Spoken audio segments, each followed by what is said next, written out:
Hey guys, very recently I was on the Hop Nation USA podcast with Adam and Steve, and we got into a lot of great podcast talk.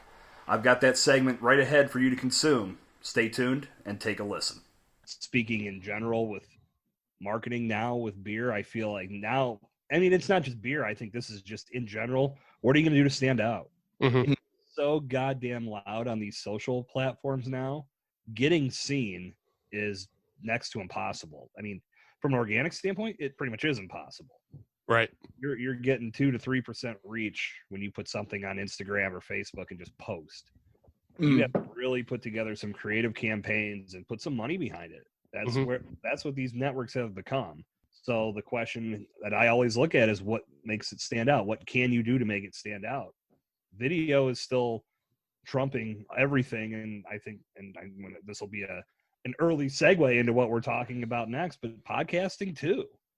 I've firmly went all in on this belief that brands that make a podcast right now are going to be ahead of the curve. Mm-hmm. So brands that make a podcast. Okay. Well, anybody that makes a podcast, well, certainly. yeah. But if you look at brands that have embraced the podcasting model as their content push, right? They're still in small quantities. If you I was thinking now and develop an audience and develop a following, you're going to be ahead of the curve when everybody catches up to this. Mm-hmm. So that's I was thinking more about like the number of brands, like the commonality of brands that you hear. Like you hear Manscaped commercials all the time. Yeah, you hear Casper. So it seems like there's a very select few brands that have embraced podcasting, but you hear those brands on every podcast. Oh, you mean the actual brands advertising? Right. Yeah, that's what I was thinking of. Oh no, well, I'm 100% with you. I think those brands are smart too because they have they're putting it out to an audience that more than likely will listen through that ad.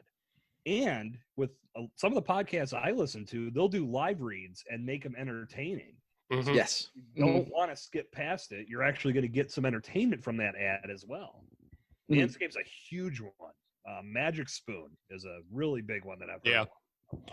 Gosh, I'm just running down all the ones I hear on Jim Cornette's podcast. Say the one I hear a lot is ZipRecruiter. I hear different podcasts do their live reads a lot differently with the same company. One I've been hearing a lot on podcasts lately is Buttercloth, and they were on Shark Tank then, and Robert Herjavec made a $250,000 investment in them.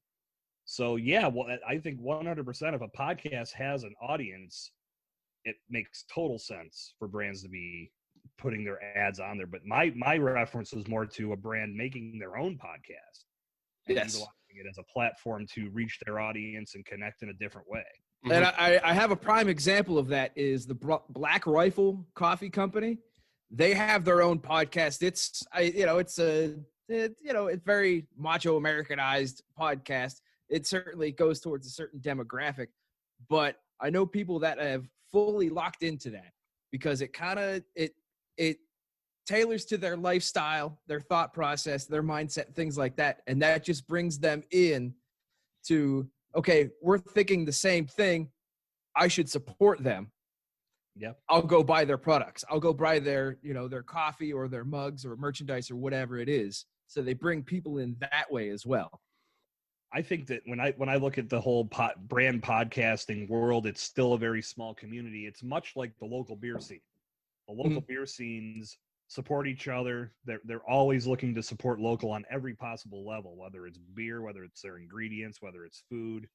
So the podcasting game is the same way. The little podcast community that's in existence now is supporting one another and sharing episodes and pushing people towards that content. And then it's reciprocal. People are going to turn around and say, oh yeah, they backed me up. I'm going to say they've got a good show too. You need to go listen to them. And everybody's got their own niche. So there's really a lot of content that can be found. And as we're learning, people are just listening to podcasts nonstop. I'm becoming that guy. Not even because I'm now, like I said before, like I'm all in on this. I just feel like the majority of my time is spent listening to different podcasts. And what has started happening with me is a lot of times if I'm talking with coworkers, they're listening to a podcast and they'll say, hey, check this out. Hey, we were talking about this earlier. Check out this other podcast that has the same topic, same conversation. Yeah. and it just sort of grows from there. I'll tell you, on an upcoming episode of Pod Theory, I will be doing a brief commentary on how podcasting has replaced blogging. Yeah. People are referring to a podcast now before they refer to a blog. Yeah, Mhm. yeah. And just to give you the full official introduction, I mean, one of the reasons why we're having you on this week is because you are launched your new series, Pod Theory, Yes. which is a nice 10-minute, easy Mhm. consumable podcast. I found it very, very easy to consume the episodes that you've put up so far. But you're essentially doing what we've already been talking about, is that you are a brand, because overarching your Cercone consulting. Yep. But in a way, with this Pod Theory podcast, you're consulting on how people can improve their podcasts, and basically with the first 5 episodes, how to start a podcast is what's, what I've gotten from it so far. Yeah, basically, I mean, to give you the abbreviated full story, I had been looking to pivot a few things in my business, and thank you, COVID, for causing me to actually do it. I was really, I had been trying to figure out the best way to do it. And I've been working with a guy and building a podcast with him for a considerable amount of time. And I started thinking about the fact that there were a lot of podcasts out there that are dead. There were a lot of podcasts out there that never got off the ground. And there are a lot of podcasts out there that maybe had 4, 5, 6, 7 episodes, whatever. And then they just died on the table. And I started thinking about what was the one commonality in all of these. And what I concluded was there was no plan in place of how they were going to grow that podcast. And then I started thinking about the fact that there are brands. I'm helping a gentleman build a brand podcast. There are going to be other brands in need of this type of service. So I felt like, since I've been podcasting since 2015, I literally took a year and a half off of recording just to study. So I feel like I've built a pretty good knowledge base on what needs to be done to put a podcast together, to produce and then edit and or to record, edit, produce, market, you name it. So I started thinking this should be the service that I'm offering. And that's when I decided, when I started looking into statistics of how much podcasting has grown. I don't think we can thank COVID for that to some degree, because people were sitting at home doing nothing. Or if they were working from home, they had more freedom to listen to podcasts. And I think that's helped the medium grow. But in that same respect, podcasting is still the new game in town, despite the fact that if you look back, it goes back to the early 2000s when Steve Jobs was talking about it. And I remember seeing podcasts on my first iPad going, iPod going, what the hell is a podcast? And the first podcast I ever listened to was Doug Dirda's Should I Drink That? Very nice. I only listened to that because I met Doug in person it was the very first Pittsburgh Craft Beer Week back in 2012. Not 2011, as some of your glassware might say, 2012. Yeah. And Doug told me about his podcast, and I said, I've never listened to a podcast. Tell me more. And that's really where I got introduced to it. Despite the fact that the actual timeline of podcasts go back so many years, it's still relatively fresh. We just cracked 1 million active podcasts. Now, that's not to say you can go on to any podcast catcher and find just a metric shit ton of podcasts that are in existence, but they're not producing new shows. They've been dead for years. Yeah. And what I thought would be a good service to provide, not just from a podcast perspective, but from actually helping people through my business, would be to help them plan and create and then grow a podcast that doesn't die and doesn't flatline in the first couple months. And that's really where the idea behind Pod Theory came from. Was I'd like to do something. There's a podcast I listen to called Marketing School. Every day they come out with a very short, easy to listen to episode that gives different tips on marketing strategy. And I felt like, why can't we do this with podcasting? And here we are. Pod Theory from that was born, and it just launched 2 days ago as we sit and record today. Yeah, right on. And I've consumed most of the episodes already. And I can say first 5 are live. Yeah. I can say it doesn't really apply to me at this point. Well, yeah, you're okay. You're almost 200 episodes deep on a podcast. I think. Right. But we've gotten over the hump. Yeah, but I will say for anybody who is thinking about starting a podcast, those first 5 could be really critical, uh, especially with all the talk that you do of planning and how to plan. Mm-hmm. You know, obviously your podcast wasn't around when we were starting our podcast, but I did a lot of sitting down and just thinking out how to plan what we were going to do, what our release schedule was going to be, what our record schedule was going to be, what our episode length was going to be. And those are all super important because we're talking your podcast, Pod Theory, is 10 minutes. Ours is an hour and a half to 2. Right. So you have to know, are you going to do that? Are you going to plan for that? Do you have content for that? Yep. So absolutely. That yeah. If you don't sit down and do that initial thinking, you're screwed. I'm sorry. You're screwed because a lot of in most cases, I'm sure this isn't a blanket statement, but my belief is that most podcasts die because people don't do that. They just wake up one morning, oh, let's start a podcast. So I'm going in. Oh, look, I can get everything on Amazon. Cool. Oh, I like talking about roses and rainbows. Oh, I'm gonna do a podcast about that. And then I sit down and start recording, and I've got a lot to talk about for the first 3 episodes. Then what? Yeah. Right. And then when you get to that point, that's where you start losing interest because you just don't have the content to talk about. Mm-hmm. Now, I've done a couple beer podcasts too, so I know as well as you guys do. There's a lot to talk about in the beer industry. For sure. And I should throw this out there too that I'm going to be doing the last call episode of Breaking Brews at some point in the next couple weeks. And that podcast will live on in archive form. It'll be there for everybody to continue to access. I just won't add any new content to that. Right. There's no reason to kill content. No, not at all. I mean, I haven't done an episode since, gosh, I think March. And all that one was just saying, I'm going to be doing season 3 eventually, which I never did. Mm-hmm. And then I put 2 recordings of 2 podcasts I had done, and that one's still getting downloads all the time. Actually, all of them are still getting downloads all the time. So I will gladly keep that active and let folks still access that because I'm proud of the content that podcast contains. I feel like there's a lot of good beer knowledge in there, and the point was to make it evergreen. So if someone stumbles upon it down the road, they still get something from it. It's not something that's dead at that point. So. And as a consumer on the listener side, I want to thank you for doing that, having a proper send-off episode. Sure. That way, as a listener, I know that it's done. Yes. That I have reached the end, because there have been multiple podcasts where I've started listening to it. Same thing has happened with a lot of podcasts, what we're talking about in their very early stages. It's great, but then it just stops. Yeah. Man, not even sorry not to cut you off, but just okay. Not even podcasts, but fucking Netflix shows do that all the time. And it's because Netflix cancels the show. Like there's no finality to it. So it is nice that you're giving finality to Breaking Brews. Yes. Yeah, no, I feel like that's the right thing to do, in that it's had some great support and still continues to have support despite the fact that I did record, I think, 5 episodes when COVID started, and I started editing, and I just was not happy with the quality. And it was not even really, to some degree, the production quality wasn't there, but I just felt like all we're doing is bitching about COVID. This isn't going to be relevant in a couple of years. Hopefully. Yeah. Christ. Hopefully. Yeah, no Hopefully. shit. You know what I mean? Like, I just felt like if I put this out now, it'll be good for now, but this is more current.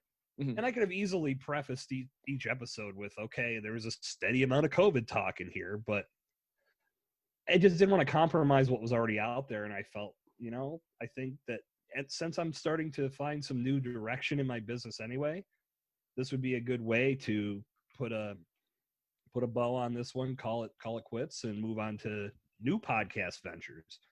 And that's, like I said, especially when I started developing Pod Theory, I said, okay, this is where I'm going to go with podcasting for now. And then because I'm a complete bonehead, I'm going to do another one, and just on top of what I'm doing with clients to help them edit and record and make podcasts, I'm going to make another one of my own. So there's that. That probably, I think Steve, you and I had talked about this before. I said I was hoping to do that this calendar year. I think I'm going to wait I want to build the audience of Pod Theory first, really dive into doing, because that, to me, that just seems like splitting Splitting like, too much time. Yeah, you split time in half and then split it in half again. Right. And I feel like that there's no productivity to that whatsoever. So yeah, the second one will come, but for right now, go subscribe to Pod Theory. Like Steve said, and I even when I announced the launch on Monday, I said this may not be for you, because if you're not looking to make a podcast, chances are you don't need to pick up tips and strategies on starting a podcast. But you may know someone that does. You may have a friend that started a business and is looking for a good content strategy, or someone that's already started a podcast but is looking for ways to improve. Mm-hmm. I think the show could be very valuable to that person. And if they can connect me to them via the podcast, then thank you very much. I send you all my praise and love in advance. And as I said, I can vouch for the 5 episodes that are up already, and that the tips that you provide are things that, I wish I didn't have to visit 15 different fucking blog sites to read to get. Yeah. So, when I started to plan this one out, but yeah, like it's very, very simple. It's just planning, know what you're planning. And that's very helpful. I want to put you on the spot though right now as we wind down this segment. What advice do you have for a podcast that, may or may not be 172 episodes deep? What have you been waiting for? and may or may not be plateauing in their audience. Let's say that. Well, I think you're asking if it's a podcast that's already in existence that's looking to grow from where they've gotten to. Yeah. Yes. They've already got their base audience established.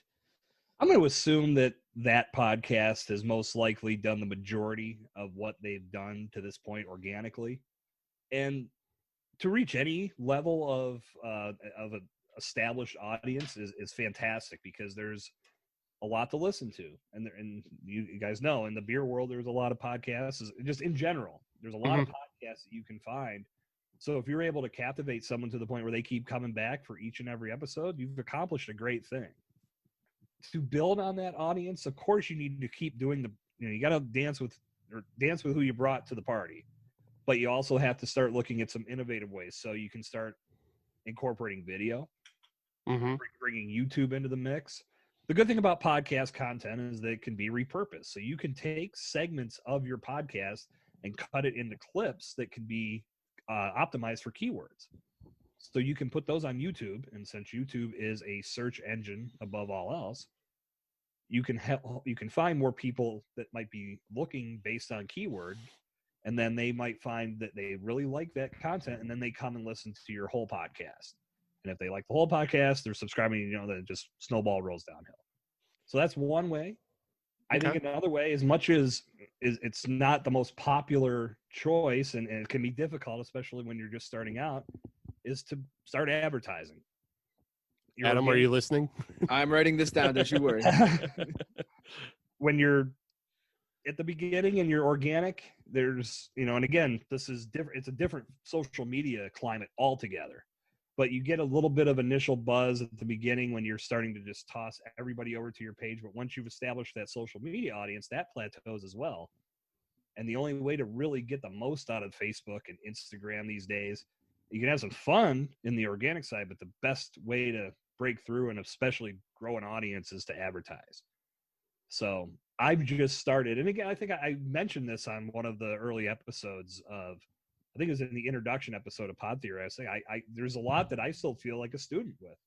So I'm still learning things every day and applying different practices to see what works and what doesn't. So I just started tinkering with some ads that I want to use to draw people towards my page, towards my podcast, you name it. So those are probably the two biggest. I would say stay consistent. I know for you guys, I will say that you guys are probably one of the most consistent podcasts that I've ever seen. Clockwork. Well, thank you. Yeah. So thank you for that. You're 100. We're on episode 172, and I think other than maybe just taking a break for holidays, you guys haven't missed a week. Yeah, not really.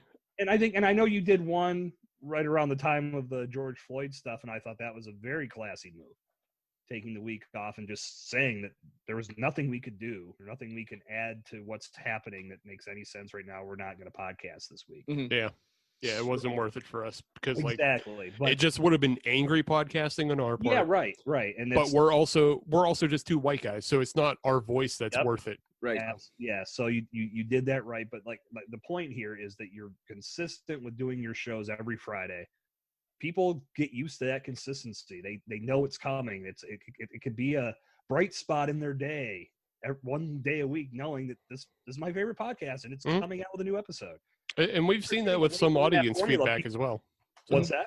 I said we've seen that with audience feedback as well. It's just like, we have a couple listeners that always check in, and if an episode's late, I'll get an email sometimes like, is there an episode? I'm like, yeah, sorry, it's coming. Just I slept. Yeah, no, that's very key. Stay consistent, and you just. I'll end with this. Listen to your audience. Your audience will tell you what they want. Obviously, your audience is reaching out to you and praising your consistency, and when it's not there, they're questioning it. What the hell's going on? Where's my podcast for today? If you give them a reason to feel loved by listening to their suggestions, that's going to help grow too, because they're just going to tell more people. Especially like you mentioning them on air. This is something I'm looking forward to doing when I start getting reviews, reading those reviews on air. I read that in a blog the other day. I was like, wow, that's genius, because it just makes that person feel special. That They're part of it now. You took time to read their feedback and share their feedback with everyone else. That's good shit. Yeah, for sure. That's a good shit. For sure. So with that, what's up, Chuck? What's up, Jesse? Thanks for the feedback. Nice. I'm looking at the timer. We're running out of time. I just want to do this before we wrap up and get back to the beers real quick. If you want to subscribe to Pod Theory, you can download it wherever you get your favorite podcasts, or just visit podtheory.com for all the information. It's even on Amazon. Yep. We're all on Amazon now. I got in on the Amazon game early. I'm glad you guys did too. Yeah. Yep. Well, fucking Doug Dirty yelled at me to get on Amazon. So thank Doug. Yes. Thanks, Doug. Yeah.